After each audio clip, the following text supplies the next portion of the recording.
Hi guys! Welcome back to my channel. Ayan, sa video na ito ay ang kulitan ni I.A. Kennedy at ni Alyssa Valdez.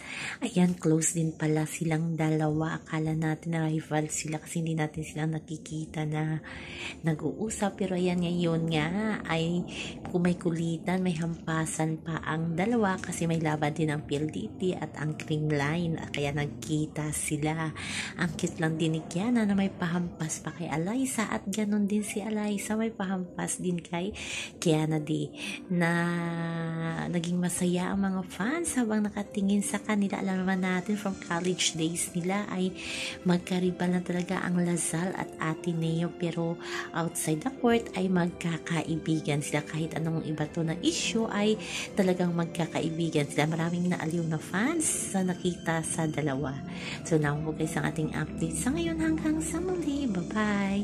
Always remember, huwag po tayong magpaka-stress. Please like, share, and subscribe my channel para ma-update kayo sa mga bago kong upload.